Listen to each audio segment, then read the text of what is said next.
Hello दोस्तों, नमस्कार। आज मैं लेकर आई हूँ भयंकर गर्मी में राहत देने वाली बेल की शरबत। ये बेल का जो पेड़ रहता है उसी का फल है। ये पका हुआ बेल है जो शरीर के लिए बहुत ही फायदेमंद है और लू लगने से तो बचाता ही है। तो गर्मी में आप ज़रूर एक बार बनाइए इसको। तो सबसे पहले आप बेल को अच्छे से पानी में धो लीजिए। धोने के बाद उसको जो बेलन रहता है उससे आप ठोकिए। या तो फिर मैं तो ये कूटनी रहता है खलबट्टे का, उसमें कूट रही हूँ। तो ऊपर का स्किन इसका बहुत कड़ा रहता है।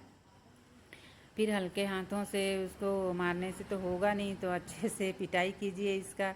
और फिर उसका ऊपर का स्किन क्रैक हो जाएगा तो उसको छोटा छोटा छिलका निकाल लीजिए। फिर मेरे से तो टूट ही नहीं रहा था तो मैंने इसको चाकू से काट दी।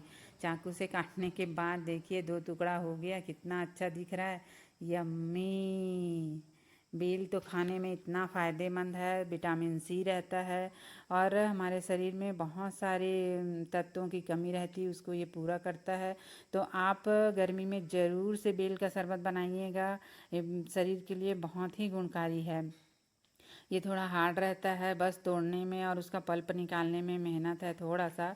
अब ये क्या करेंगे, मैं तो चाकू से ही उसको चारों तरफ को छिलका से बाहर कर रही हूँ। जो इसका गूदा रहता है वो थोड़ा हार्ड रहता है, तो आराम से कीजिएगा और उसको चाकू से काटेंगे तो कट जाएगा। इसको आप मैशर से मैश कर सकते हैं, हाथ से भी मैश कर सकते हैं और या फिर आप मिक्सी में भी मैश कर सकते हैं। लेकिन ध्यान रखिएगा, अगर मिक्सी आप चला रहे हैं तो इसमें जितने भी बीज हैं, सीड्स हैं, उसको बिल्कुल निकाल दीजिए। अगर एक भी सीड अगर रह गया तो आपका शरबत पूरा ख़राब हो जाएगा, कड़वा लगने लग जाएगा। तो इसमें पीने में भी नुकसान है, टेस्ट भी नहीं आएगा। तो आप उसका बीज अलग कर दीजिए।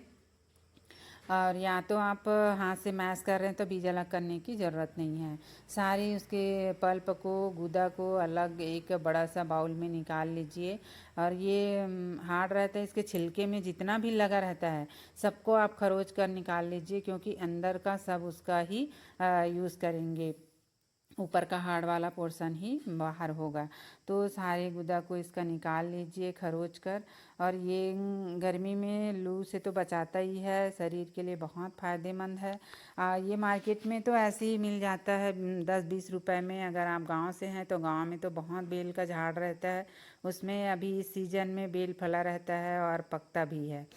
तो आप घर में लाकर इसको शरबत बना सकते हैं। अगर शरबत आपको नहीं बनाना है तो ऐसी बीज निकाल के मुँह चबा के भी खा सकते हैं। तो सबसे पहले क्या करना है, इसको मैशर से मैश कर देना। मैश करने से क्या रहेगा, जितने भी उसके पल्प हैं, इसमें रेसा बहुत रहता है, तो वो सब अच्छे से मैश हो जाएगा। और उसके बाद हम डालेंगे पानी। तो पानी को आप थोड़ा थोड़ा करके डालिएगा और ठंडा पानी डालिए, क्योंकि शरबत पीने में ठंडा पानी में ही अच्छा लगता है। तो ये आप थोड़ा सा डालिए और अच्छे से इसको मैश कीजिए। मैश करके फिर इसका आगे का प्रोसेस करेंगे। तो ये बेल शरबत इतनी आसानी से बन जाती है। लोग क्या करते हैं कि शरीर में ये विटामिन कम है, वो विटामिन कम है, तो अनार का, मौसम्बी का, संतरे का जूस पीते हैं। लेकिन ये बेल का जूस तो बहुत कम लोग यूज़ करते हैं। लेकिन मैं कहूँगी कि इसको ज़्यादा से ज़्यादा यूज़ कीजिएगा, क्योंकि ये इसी सीज़न में मिलता है। गर्मी में ही बेल का फल मिलता है और पका हुआ मिलता है। तो आप ये बेल के सीज़न में शरबत तो बिल्कुल स्किप मत कीजिएगा। आप मार्केट से ख़रीद कर लाइए, अगर आपके घर में नहीं है तो ले आइए और फिर बनाइए। अगर आपको शरबत बनाने में कंझट लग रहा है, झंझट लग रहा है, तो उसको तोड़िए और उसके पल्प को, अंदर जो गूदा रहता है उसका बीज को निकाल कर ऐसे चबा कर खा सकते हैं। अब मैंने सारे पल्प को अच्छे से मैश कर लिया है। उसके बाद डाल देंगे किसी जालीदार छन्नी में। नीचे बर्तन रख दीजिए। मेरा बर्तन थोड़ा छोटा हो गया था तो ये गिरने लग गया था, तो मैं ऊपर उठा ली। फिर इसको चम्मच की मदद से अच्छे से दबाते हुए उसके सारे पल्प को निकाल लीजिए। आपको ऐसा लग रहा है कि अभी तो ये मैश हुआ ही नहीं है। मेरा थोड़ा हल्का सा कड़ा था बीच वाला हिस्सा, तो वो अच्छे से मैश नहीं हो पाया। इसको फिर मैंने बाद में क्या कि बीज को पूरा अलग करके और रेशा को अलग करके, जो उसका गुदा बचा हुआ था उसको मैंने मिक्सी में चला दी। अब ये हमारा पल्प तो निकल गया, उसका जूस बन गया। अब इसमें हम डाल देंगे 2 चम्मच शक्कर। तो आप मीठा कम ही डालिएगा, क्योंकि बेल ऐसे ही मीठा रहता है, तो इसमें शक्कर बहुत कम लगता है। ये मैं बना रही हूँ 4 गिलास में 2 ही चम्मच शक्कर डाली हूँ। तो ये देखिए कितना अच्छा दिख रहा है, इसका कलर इतना अच्छा दिख रहा है। आप हाथ से मैश करेंगे तो ऐसी कलर दिखेगा, और अगर मिक्सी से करते हैं तो थोड़ा सा वाइटनेस आ जाता है उसमें। अब ये हमारा बेल का शरबत तैयार हो गया है। इसको आप भी पीजिए और घर वालों को भी पिलाइए। भयंकर लू से बचिए, और जो बाहर ड्यूटी करते हैं उसको तो ज़रूर पिलाइए, क्योंकि ये तो लू का रामबाण इलाज है, दवाई है कहा जा सके। और हमारे शरीर में जितने भी विटामिन्स की कमी रहती है उसको ये पूरा करते हैं।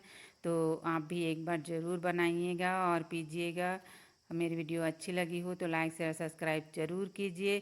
पर एक चीज़ का ध्यान रखिएगा, आप बेल का शरबत सुबह या दोपहर में ही पी सकते हैं, रात में बिल्कुल मत पीजिएगा। कुछ चीज़ें रात में खाने से पीने से बहुत नुकसान करते हैं, इसलिए आपको मैं बार बार सजेस्ट करूँगी कि सुबह आप ब्रेकफास्ट में ले सकते हैं, दोपहर के खाने में। Thank you.